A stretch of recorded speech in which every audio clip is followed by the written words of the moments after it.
Yo, welcome to the show. It's Boston's Banter with Frank the Bank and Keith KLava. You know the answer. Talking sports, breaking down the play so raw. From the Celtics to the Sox, we giving you the score. Catch the vibe, we coming live. Filling up your feed, let the passion thrive. Every dunk, every run, we analyze the moves. Shout out to the fans, feel the rhythm and grooves. From Gillette to the Garden, we ain't missing a beat. Frank and KLava bring the fire, can't accept defeat.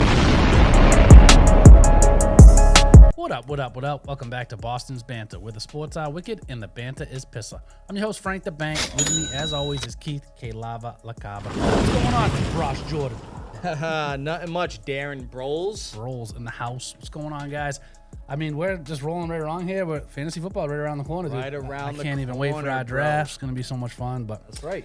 Let's jump right into the Wicked Pissah news. We got some NBA to talk about here, kind of. Yes, you know what I we mean? do, Let's Frankie. get into it. You already know the deal with that, but before we get into the big news that happened this past week with not the Celtics, obviously, of course, we do got some Celtics news to bring up real quick. Yeah.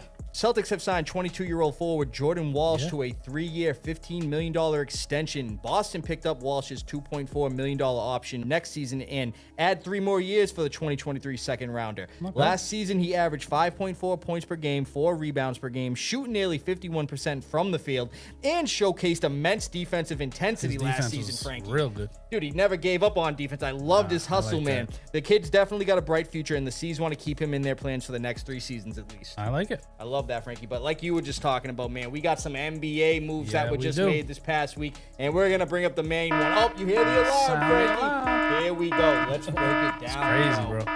LeBron James has signed with the Celtics' longtime rivals 76ers on a 2-year, $8 million deal. Now, with LeBron in Philly, 4 of the projected 5 starters for the 76ers are averaging 20-plus points per game. And here's the pick here, as you can see. That's crazy. And let's take a look back at the contract of 2 years, $8 million. That's nothing. To put that into perspective, Frankie, that is the same contract as Giants backup quarterback Jameis Winston. Yeah, that's nothing. I mean, that's a great signing for them, honestly. Right. And this will also be the lowest salary of his entire record-breaking 24-year NBA career. LeBron also said Philly is his last decision and NBA destination with retirement on the horizon, obviously. Insane, dude. I mean, what else does this man have to accomplish? Obviously, another championship, which we don't want to see, but dude's even the all-time leading scorer in NBA history, among with, and you see the pick here, a long list of other NBA accomplishments. That includes being a 4-time champion, a 4-time MVP. So entering his record 24th season in which he'll be 42. Sorry, not sorry, LeBron. I don't want to see you succeed this year, man.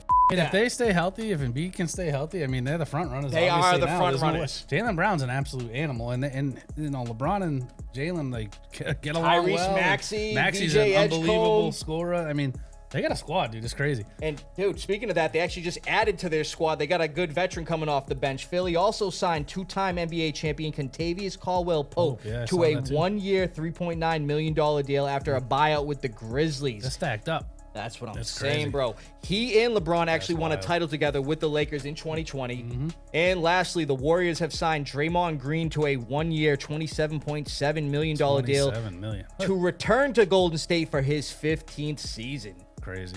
I saw a guy bet like $30,000 on like one of the apps, like Kalshi or one of them, to LeBron's next team, and he picked Philadelphia. Everyone was talking about the Heat and this team and that team, and he won like $350,000. Really? It was crazy. I'm like, how did he even I can't believe he put that all together, but to risk that much money on that is crazy. It was like a 10-to-1 number. Like, it was crazy. Once Jaylen Brown went there, you already knew the deal, bro. I mean, I feel like it's the whole thing's nuts, but that's just nuts. They're going crazy. Brown and now LeBron.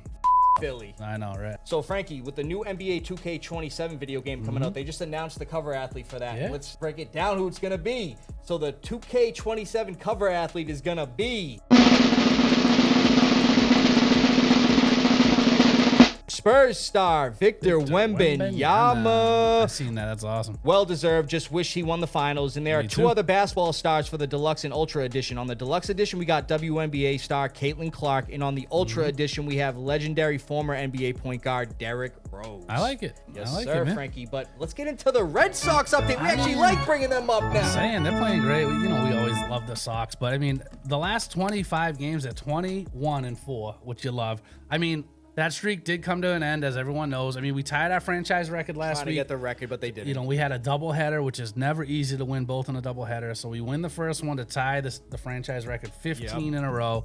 But then, unfortunately, in the second game, we lost. So, I mean, that was our first loss in 16 games, technically. Right. So it's kind of crazy. So, yeah, right now we're 55 and 50, third in the AL East. We're second in the wild card, so we're in the playoffs right now as it stands, so that would be great. But yeah, let's get into it. The first game of the doubleheader, 6-3 win over the Orioles. We got out to a hot start, up 4-0 in the first. Never really looked back, so ties our franchise record, 15 straight. But then in the nightcap of the doubleheader, we're down 4-0 in the first inning, and then the Orioles never looked back, beat us 5-1. The next night, 6-4 win versus the Blue Jays, but then a 6-0 loss to the Blue Jays, 6-1 win versus the Blue Jays. So we win that series against the Blue Jays 2-1. And then last night against the A's, we're down 1 going into the 6th, and Cedar Rafaela with his first career grand slam. So we end up winning that game 4-2, thanks to Cedar there. You gotta love that. And then we got the A's again tonight. Again, playing great in the playoffs right now. Who would have thought? The way we started, we were one of the worst teams in the league. So actually, they've won 10 consecutive road games as well. Yeah, it's crazy. So, I mean, they've been on fire. They're 8-2 in the last 10, 21-4 over the last 25 is nuts. Hopefully they can keep that going. Some other news, we had a trade this week. You know, the deadline's coming up next week.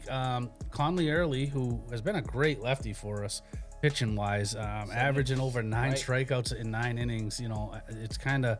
I don't know, it's tough to see him go. We go out and get Curtis Mead, who's you know, an infielder, but he also hits home runs. 17 this year. on the season. Yeah, so only Contreras has more home runs on the team right now than him. I still personally would have rather have kept Early myself, but again, from what I'm seeing out there from a lot of analysts, it was kind of one of those things where if you're gonna pick up a bat and you need a bat like that, you know, that's what you got to do. But I kind of would have waited a little bit longer, hoping Story comes back to do what he needs to do.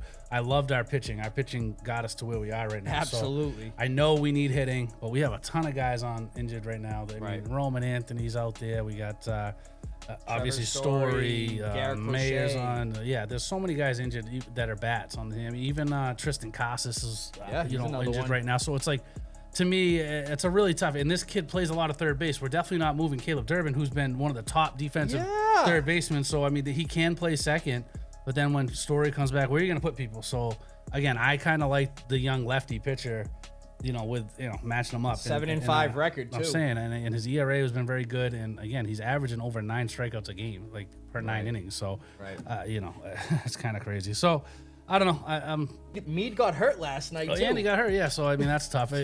Again, the Nationals made out a little bit better than we did, in my opinion, in that. But, again, it was needed. We'll see. Hopefully it all works out. So that's right, Frankie. All right, let's get over to some NFL news, Frankie. This is something here. And we got another arrest, this time involving a former player and current sports analyst on CBS. My boy's cooked. Former Cowboys quarterback and current CBS NFL analyst Tony Romo was arrested. Romo, I was just going to say, was arrested on suspicion of OWI in Milwaukee this past Thursday. And you saw that mugshot, dude. He looks cooked.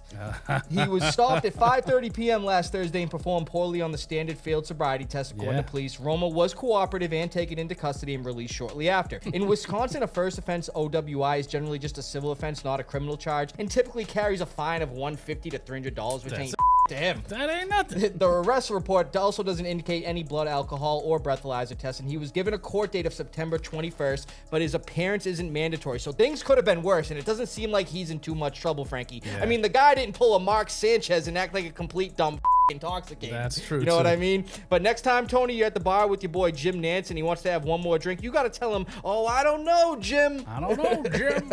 Yeah, no, that's just stupidity right You know what I mean? Come on, you got to smarten up, bro. That's crazy. Especially being on TV. Yeah, Frankie, we got one notable extension I want to bring up here, and this dude got paid. Eagles signed defensive tackle Jalen Carter to a 4-year, $152 million extension that could reach $160 million in incentives, and it includes $106 million guaranteed. This deal makes him the highest paid defensive tackle in NFL history, surpassing the recently signed Jeffrey Simmons. Yeah, nah, he's nasty. And then, Frankie, I got 2 signings here I'm going to bring up real quick. Yeah, we got to bring it up. The Vikings signed safety/linebacker Jamal Adams to a 1-year deal, entering his 10th season. Last year with the Raiders, he had 30 solo tackles, 1 sack, and 1 forced fumbles. And the Dolphins, like I said, they're going 0-17. They signed former 4th overall draft pick in the 2019 draft, defensive end Clelin Ferrell, kind of labeled a draft bust. He's been a journeyman since. And like I said, man, they're signing draft busts now. 0-17. Mark it down. 0-17. That's right. And then, Frankie, with the NFL training camps approaching, there was still some top draft picks that were still waiting. That's what I'm saying. Waiting to get their contract signed. And 2 of the quarterbacks from the first round did. So let's break it down here real quick. Number 1 pick, Fernando Mendoza, signed a 4-year, $57.2 million rookie contract with the Raiders, and he's now officially ready to get to work. And the Rams, they also signed first-round pick quarterback Ty Simpson to a 4-year, $25.4 million fully guaranteed deal with a $14.9 million signing bonus. Obviously, this kid's not going to play this year, but they got plans for him. That's wild. That's a fully guaranteed. You're going to be sitting on the bench the whole year. Playing in the next couple years. That's what I'm saying, Stafford could go out this year if he ends up winning it all, maybe. But I don't know. If you go out... They hate to go out on top like that. Well, I mean, it's good and bad. You know what I mean? Right. You're playing at a high level on a squad like that. You want to keep playing. Right. Absolutely. I don't know. and then lastly, Frank, I just got to bring this one up. So speaking of rookie quarterbacks, we have one who was actually the number 2 runner-up in the Heisman, who was with a team and they just waived him. I saw that too. This dude's struggling right now. I mean, I'm sure a team's going to sign him. So the Ravens have waived quarterback Diego Pavia this past week, and like I said, I'm sure he'll get picked up by another team for training camp. But dude, take a look at this pick real quick, man, because this was hilarious. That's nuts. He's driving away in the little tight car thing, man, crying. I like it.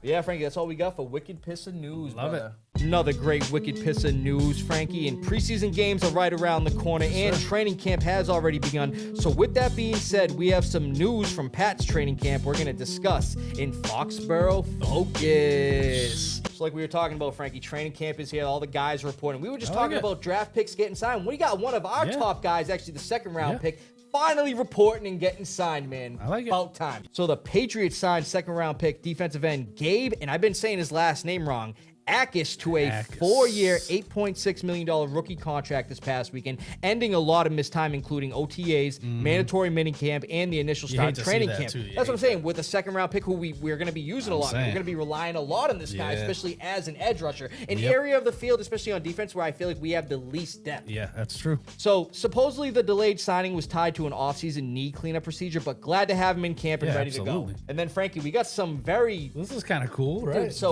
we have a notable player here who is still technically a free agent. He's a free agent. Not retired, and he's actually trying to take the coaching ranks. He might retire, but it's not official. I don't know. I think we're going to hopefully sign him. And then, I hope so. And then let him coach kind of play at the same time. I'd love that. So free agent wide receiver DeAndre Hopkins is in camp with the Pats to explore the idea of coaching and scouting per Mike Vrabel. That's cool. He hasn't officially retired, but is weighing out his options and considering it after 13 seasons playing in the NFL. He's been working primarily with the wide receivers, obviously, and if he takes the coaching route, I think he'll make one hell of a wide receiver coach. Especially with his experience and expertise he can give to the younger wide receivers on the team, Frankie. I mean, you see in the video here, he's helping out the guys doing the contested catch drill. I really hope that we would sign him as a wide receiver coach if he does decide to retire.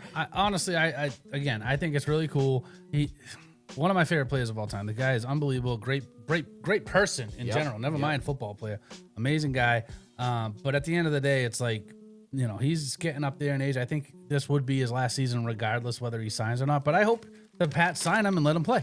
You know what I mean? That'd be sick. Absolutely. And Frankie, Hopkins is very familiar with Mike Vrabel, too. They worked together from 2014 to 2017 when Vrabel served as defensive assistant and DC of the Texans, while Hopkins was obviously a star wide receiver there. And they reunited in 2023, Vrabel's last year as head coach of the Titans, when Hopkins signed there in free agency. So the familiarity is there, but honestly, I'd be happy to have him as an assistant coach or even suiting up as a wide receiver to provide even more depth. Just get him in the room, wide receiver room. He'll be one of the leaders in there, and that's going to, be that step to the coaching ranks anyway. Absolutely. You know what I mean? It's almost like he's like a player, but he's a coach at the same time. It'd be great. He could still get out there and put on the helmet and the pads, you need him on a third down. There's not many better people that you're going to get you that one catch that you need a game. You know what I mean? Stats have regressed, but I'd still be happy to have him either way, bro. Oh, yeah, it's unreal. That's all we got for Foxborough Focus, bro.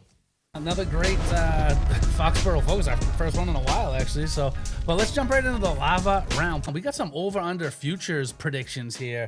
future bets, whatever you want to talk about, but whatever you want to call it. But let's jump right into that. We're going to start off with quarterback position. Cam Ward, second year, 32.50.5 yards. Over under is what his projection is on FanDuel. So what do you like? Do you like the over? You like the under, and why? So, Frankie, I'm actually going to be taking the over on that projection. I am too, actually. The reason I say over is regardless of him having only 15 touchdowns last season, the dude threw for 3,169 yards as a rookie with an injured Calvin Ridley and a bunch of young wide receivers. So almost no talent on the receiving end. And this year they added some weapons in Wan'Dale Robinson and rookie first-round pick Carnell Tate. So already a much stronger supporting cast than he had as a rookie. I love it. Also, the Titans adding former Giants head coach Brian Daboll as OC. I have down here too. That should pay off Ward considering he brings a quarterback-friendly system that should use more downfield throws. And again, he was only 82 pass yards shy of this mark last season. So this is an easy over. I have him at like 3,400 plus, maybe even higher. I mean, honestly, this seems like an absolute no-brainer to me.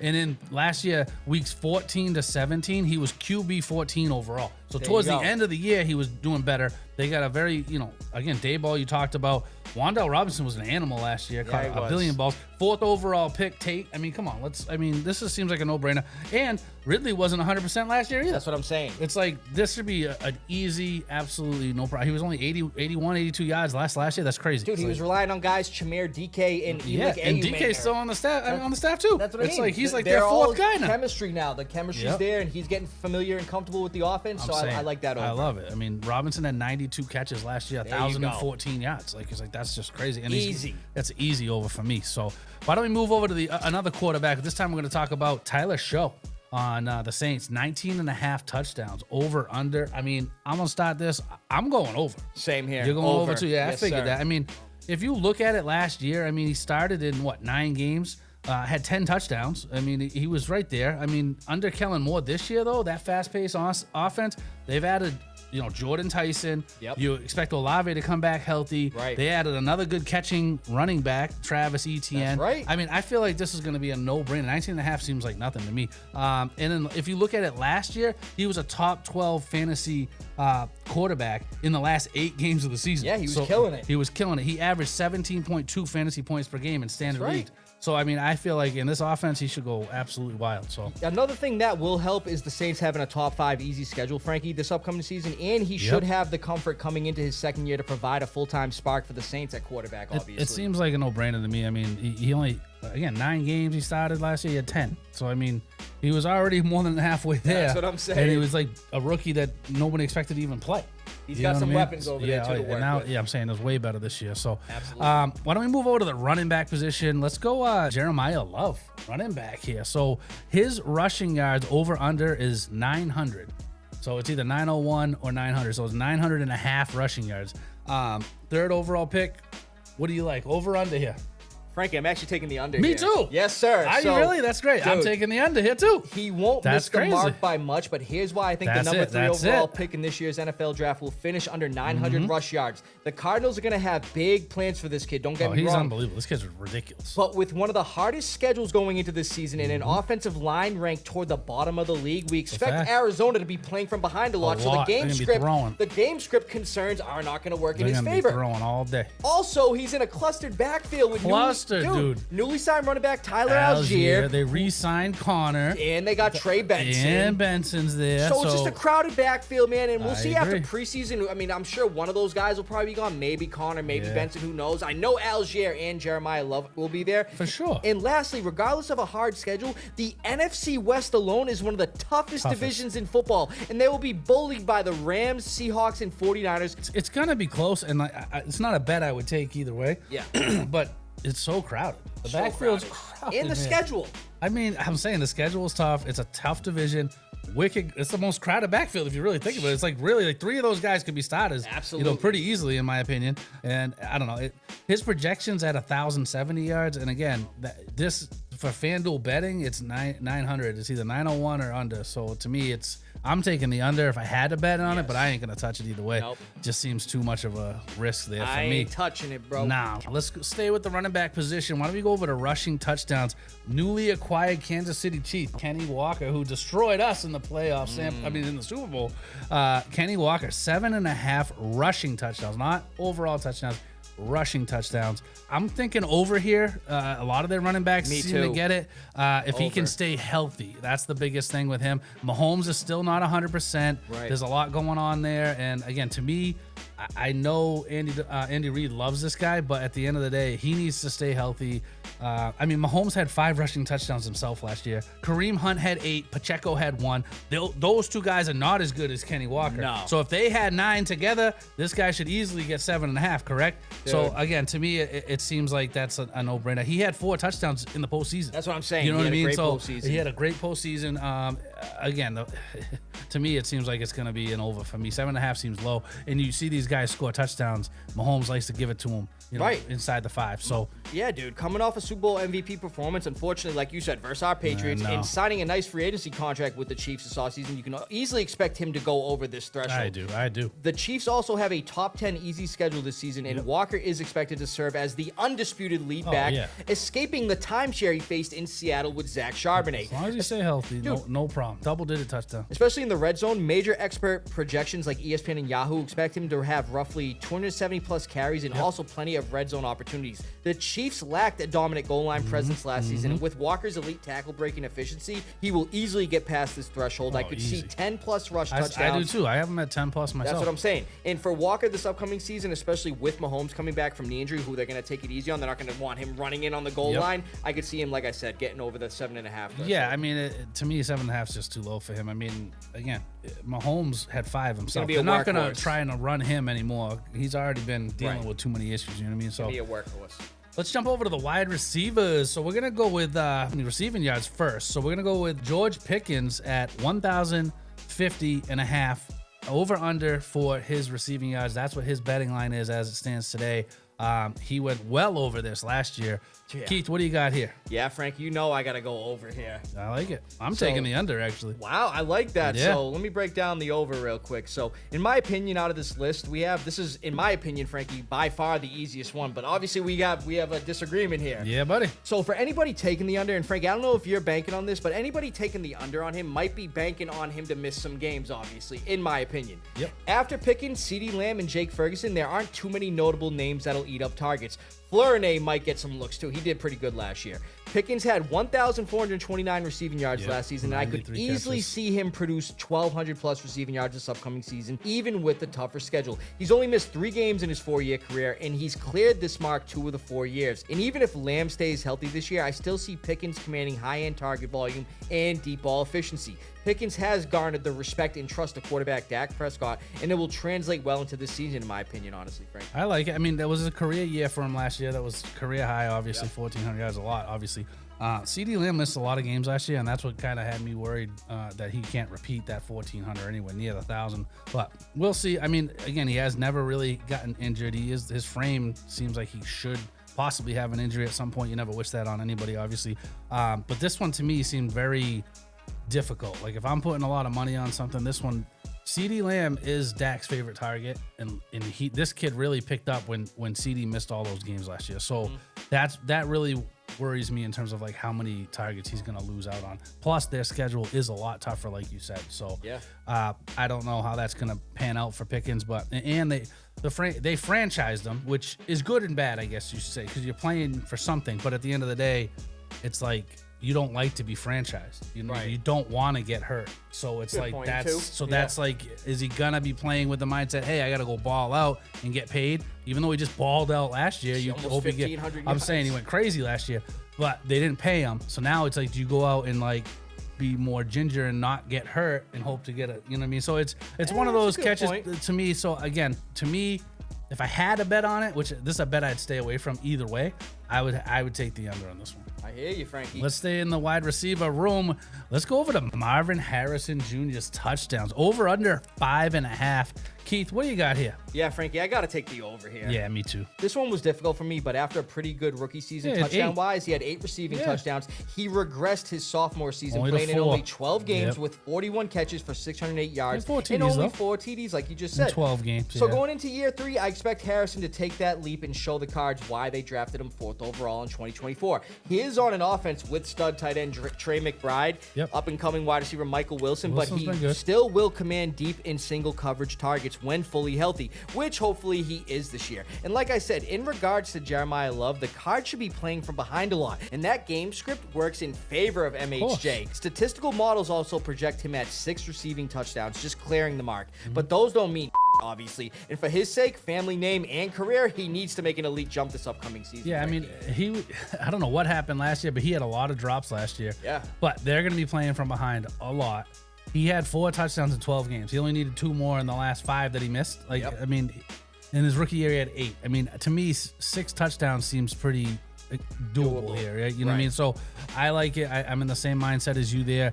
Again, not an easy bet because Wilson has been coming on strong, Trey McBride, but he's going to see a lot of single covers because of those guys that are coming on as well. So it's like, to me, it seems like a no-brainer. And he's put on some muscle. He's looked pretty good. I mean, again, if he can get the drops out of his head, I think that's an over. He's got to make that jump this year. It's going to start looking like draft bust. No, he's coming to camp like looking real strong too, I heard. So that's cool. Got to be physical out there. Yeah, I'm taking the over there. Let's go one more position here. Let's go tight ends.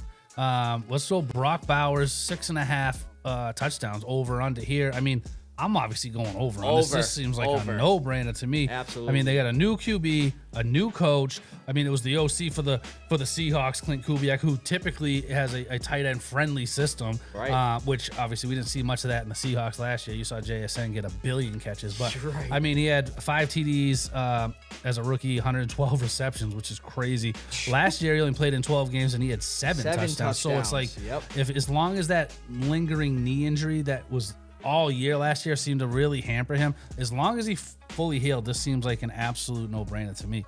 Well, Frankie, like you were just talking about with head coach Clint Kubiak, that offensive system is expected to lean heavily on Bowers, not just overall in the offense, but also as the primary option in the red zone with his 6'4", 235-pound frame. He has 239 targets through 2 seasons. That's insane. Oh, no, it's insane. It absolutely is. Dude, and either with Kirk Cousins, who loves utilizing tight ends, we saw him kind of revitalize Kyle Pitts last year. Oh, yeah. Or rookie Fernando Mendoza, who will lean on him as a security blanket, which you see a lot with the rookie quarterbacks. They like to lean on the tight end. I like it. Bowers will get his looks, and I believe will have a monster year 3 and easily clear this mark.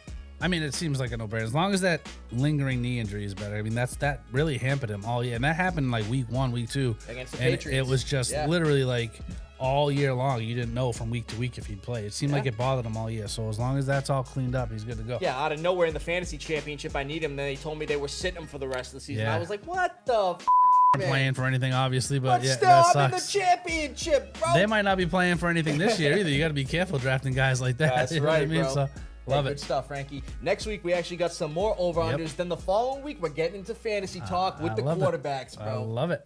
I mean, another great live round, another great show. Thank you guys for liking, subscribing. You know, it's been great, and I can't wait for fantasy. I know you guys can't either. It's awesome. It's been great, brother. Absolutely. Thank you, guys. Here we go. Phone's ringing. Can only imagine what it is this week. Hello. Hi, my name is Peter Parker. Okay. What's going on, Peter Parker? I have something to tell you that's gonna sound crazy. Okay. What is it? I'm not just Peter Parker. I'm Spider-Man. Man, I already knew that. Like, I don't know Peter Parker's Spider-Man. Come on now, man, bro. that was Peter Parker that called you, Frankie? Dude, I already know what it is, bro, but how about you break it down? You already know. Spider-Man, brand new day. You know I'm going there. You know I got the tattoo and everything. Oh, there's a spider on the desk. I mean, speaking of Spider-Man, let me see if this thing bites me. Well, Frankie, last time the thing bit you, you turned into Spider-Noir, and I exploded into 1,000,000 spiders. But you know what, dude, try it out. I'm going to try it again. Come here, pal. Ah! Yo, Frankie, you good, bro? That really hurt. Worse than the last time.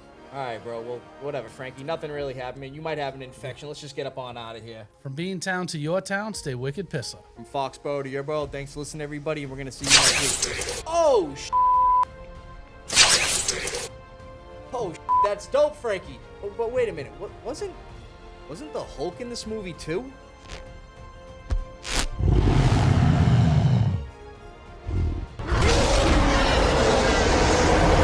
A few moments later.